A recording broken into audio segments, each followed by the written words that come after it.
unite in your complaints and force them with a constancy. The Cardinal cannot stand under them. If you omit the offer at this time, I cannot promise, but that you shall sustain more new disgraces than these you bear already. I am joyful to meet the least occasion that may give me remembrance of my late friend the Duke, to be revenged on him. What he deserves of you and me, I know. What we can do to him, though now the time gives way to us, I much fear. If you cannot bar his access to the king, never attempt anything on him, for he hath a witchcraft over the king's tongue. Fear not, his spell and that is out. The king had found matter against him that forever mars the honey of his language. No, the king is settled not to come off in his displeasure. Sir, I should be glad to hear news such as this once every hour. Believe it, it is true. For in the divorce, his contrary proceedings are all unfolded, wherein he appears as I would wish mine enemy. How came his practices to light? Most strangely. How? The Cardinal's letters to the Pope miscarried and came to the eye of the King, wherein was read how that the Cardinal did entreat His Holiness to stay the judgment of the divorce, for if it did take place, I do, quoth he, perceive my king is tangled in affection to a creature of the Queen's, Lady Anne Boleyn. Ask the king this. Believe it. Will this work? The king in this perceives him, how he coasts and hedges his own way. Will the king digest this letter of the Cardinal's? The Lord forbid. Mary, amen. No, there be more wasps that buzz about his nose will make this sting the sooner. Cardinal Campeggio is stolen away to Rome, has taken no leave, has left the cause of the king unhandled, and is posted as the agent of our cardinal to second all his plots. I do assure you the king cried, ha, at this. Now, God incensed him and let him cry, ha, louder. 'Tis so. The cardinal. Observe, he is moody. Shall be to the Duchess of Alençon, the French king's sister. He shall marry her. Anne Boleyn. I'll know Anne Boleyn's for him. There's more in it than fair visage. Boleyn. No, I'll know Boleyn's. Speedily I wish to hear from Rome. The Marchioness of Pembroke. He's discontented. Maybe he hears the king is whetting his anger against him. The late Queen's gentlewoman, a knight's daughter, to be her mistress's mistress, the Queen's queen. Oh, this candle burns not clear. 'Tis I must snuff it, then out it goes. What?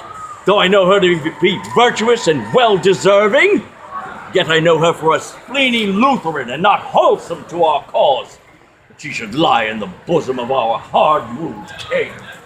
He's vexed at something. The king!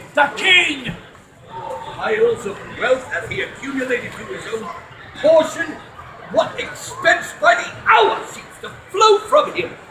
How in the name of thrift does he rake this together? Now, my lords, sign you the cardinal. My lord, we have stood here observing him. Some strange commotion in his brain. Why, he bites his lip. And he stops on the sudden, looks upon the ground, then lays a finger on his temple, straight springs out into fast gait, stops again, strikes his breast hard, and then anon he casts his eye against the moon. Why, in most strange postures we have seen him set himself. It may well be. There is a mutiny in his mind. This morning, papers of state he sent me to peruse, as I required, and want you what I found there. On my conscience put unwittingly, forsooth, an inventory, thus importing the several parcels of his wealth, his treasures, rich stuffs and ornaments of state, which I find at such proud rate that it outspeaks possession of a subject. 'Tis heaven's will.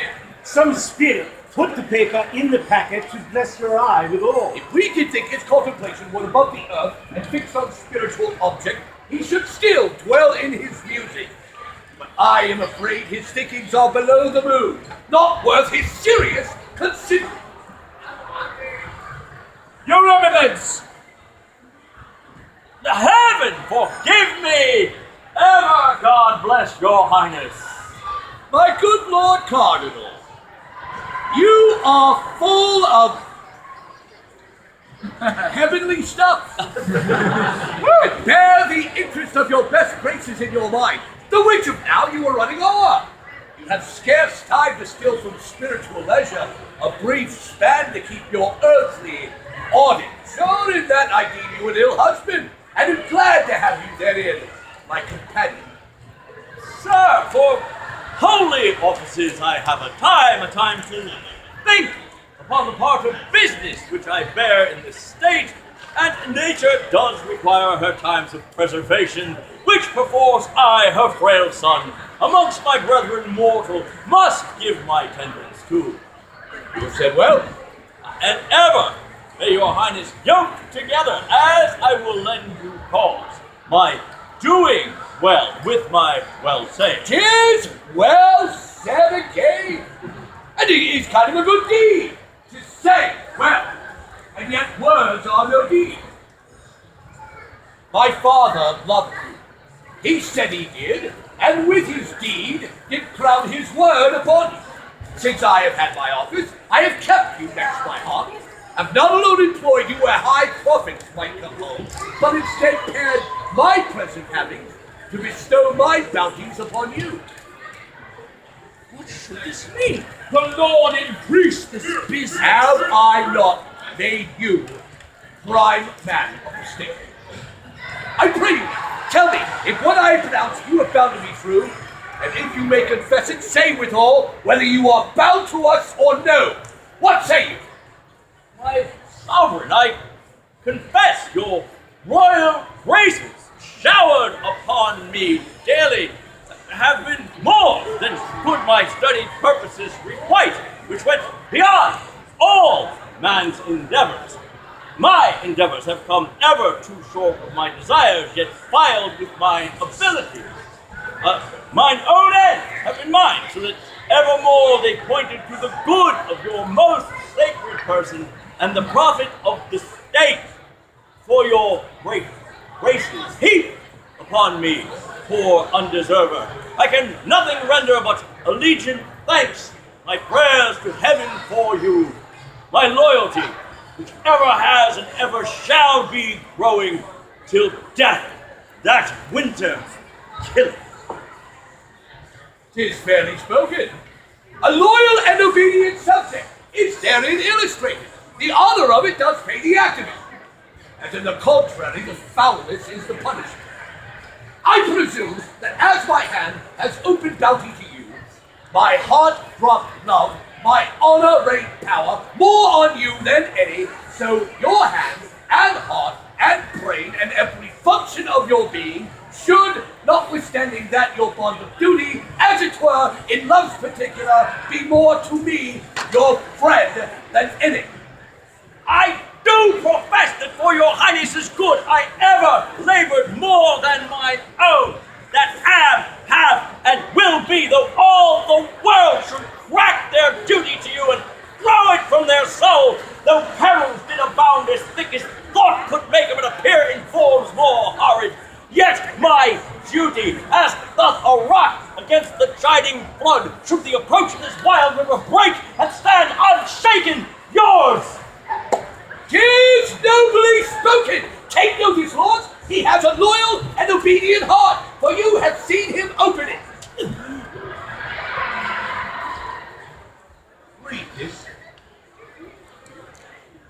And after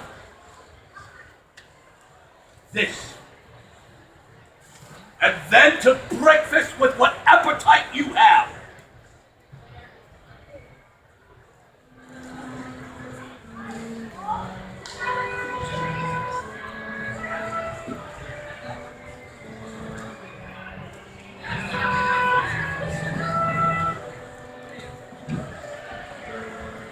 What should this mean?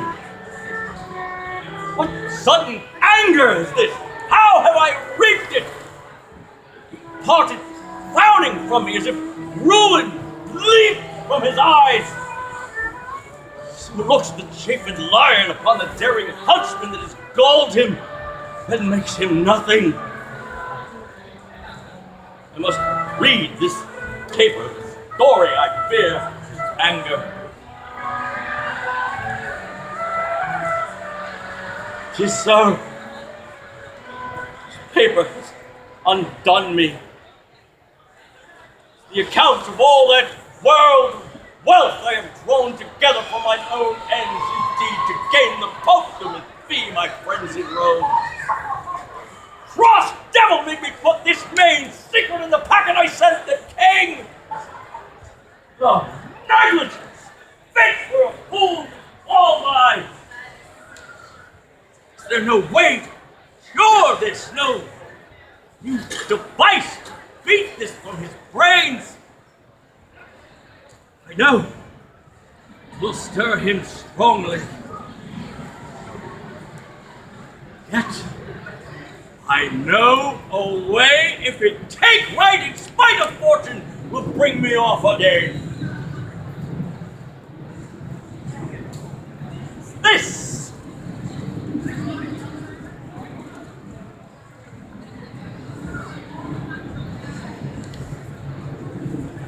To Pope.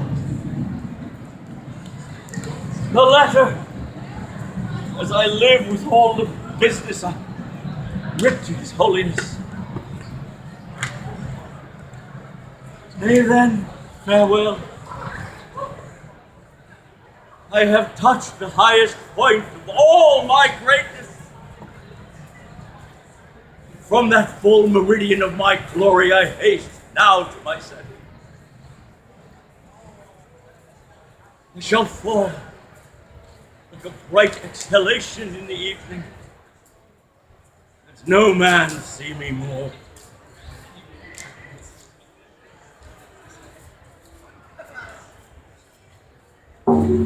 Hear the king's pleasure, Cardinal, who commands you to render up the great seal presently into our hands, and to confine yourself to Asher House, my lord of Winchester's, till you hear further from his highness. Stay!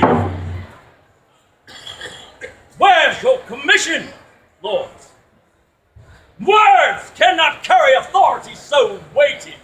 Who dare cross him, bearing the king's will from his mouth expressly?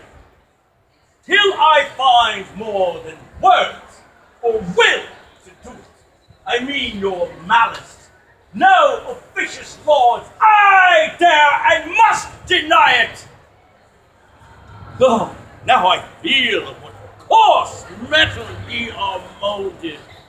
Envy, how eagerly ye follow my disgraces that fed ye. How sleek and wanton ye appear in everything may bring my ruin. Follow your envious courses, men of malice. Ye have Christian warrant for them, and no doubt in time will find their fit rewards. Let's see, you ask with such a violence. The king, mine and your master, with his own hand gave me and bade me enjoy it with the place and honors during my life, and to confirm his goodness, tied it with letters patent. Now, who will take it? The king that gave it!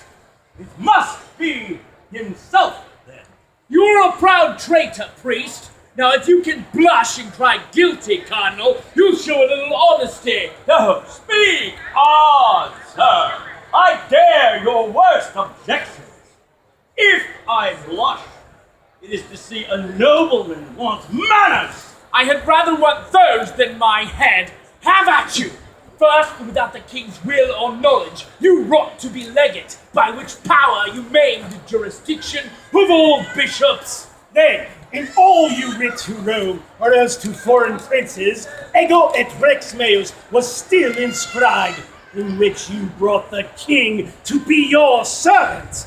Then that, without knowledge either of king or council, when you went ambassador to the emperor, you made bold to carry into Flanders the Great Seal. Item, you sent a large commission to Gregory Casado to conclude, without the king's will or the state's allowance, a league between his highness and Ferrera. that out of mere ambition you have caused your holy hat to be stamped on the king's coin. Many more there are, which, since they are of you and odious, I will not taint my mouth with. Oh, my lord, press not a falling man too far. 'Tis virtue his faults lie open to the laws. Let them, not you, correct him. My heart weeps to see him so little his great self. Lord Cardinal, the king's further pleasure is, because of all those things you have done of late by your power legatine within this kingdom, fall into the compass of a primanery, that therefore such a writ be sued against you to forfeit all your goods, lands, tenements, chattels, and whatsoever, and to be out of the king's protection. This is my charge. So we leave you to your meditations how to live better. For your stubborn answer about the giving back the Great Seal to us, oh, the king shall know it, and no doubt shall thank you. So fare you well, my little good Lord Cardinal. So farewell, little good you bear me. Farewell! Long farewell to all my greatness.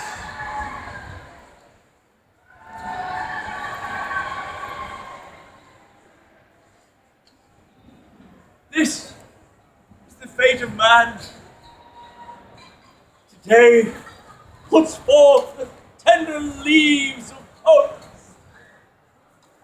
Tomorrow blossoms, bears his blushing honors thick upon him. The third day comes a frost, killing frost. And when he thinks, good, easy man, full sure his greatness is a ripening, nips his root, then he falls as I do. Oh, how wretched is that poor man that hangs on princes' favors! Maurice, betwixt that smile we would aspire to, that sweet aspect of princes, and their ruin, or pangs and fears than wars of women have. When he falls like Lucifer, never to hope again. Had I but served my God with half the zeal I served my king, he would not in mine age have left me naked to mine enemies.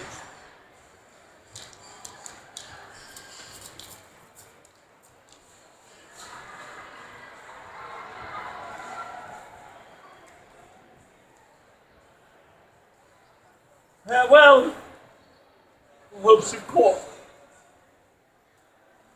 My hopes in heaven do dwell.